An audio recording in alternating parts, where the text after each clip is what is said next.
ছাত্র জনতার গণ অভ্যুত্থানের মধ্য দিয়ে সরকার গঠনের 1 মাস পূরণ করল অধ্যাপক ডক্টর মোহাম্মদ ইউনূসের নেতৃত্বাধীন সরকার।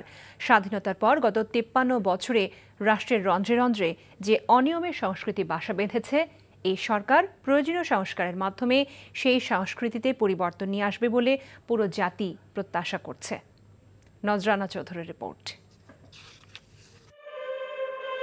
ছাত্র জনতার অভ্যুত্থানের মুখে গত 5 আগস্ট স্বৈরাচার শেখ হাসিনা সরকারের পতন হয়।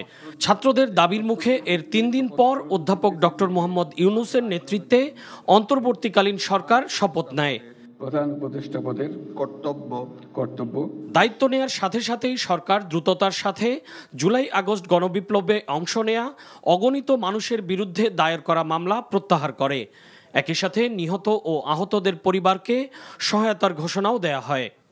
জাতিসংঘের গুম প্রতিরোধ সংক্রান্ত কনভেনশনে স্বাক্ষর করেন প্রধান উপদেষ্টা। আন্তর্জাতিক প্রত্যাশার বিপক্ষে গিয়ে বিগত সরকার যেখানে স্বাক্ষর করেনি। নির্বাহী আদেশে বর্তমান সরকার জামাতে ইসলামী নিষিদ্ধের আদেশ প্রত্যাহার করে নেয়। দেশের আর্থিক খাতের শৃঙ্খলা ফিরিয়ে আনতে কেন্দ্রীয় ব্যাংকে নতুন গভর্নর নিয়োগ দেয় সরকার।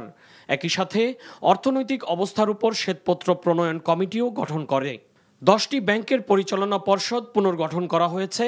এর মধ্যে 9টির মালিকানা ছিল এস আলম গ্রুপের কাছে। দেশের সব জেলা ও উপজেলা পরিষদের চেয়ারম্যান, সিটি কর্পোরেশন ও পৌরসভার মেয়রদের অপসারণ করে প্রশাসক নিয়োগ দিয়েছে সরকার। অবৈধ অস্ত্র উদ্ধারে 4 সেপ্টেম্বর থেকে বিশেষ অভিযান শুরু হয়েছে। দায়িত্ব নিয়েই সরকার পুরনো শিক্ষাক্রমে ফিরে যাওয়ার সিদ্ধান্ত নেয়। এরই মধ্যে দেশের বিভিন্ন স্থানে শিক্ষকদের জোর করে পদত্যাগ ও হেনস্থার ঘটনা ঘটে।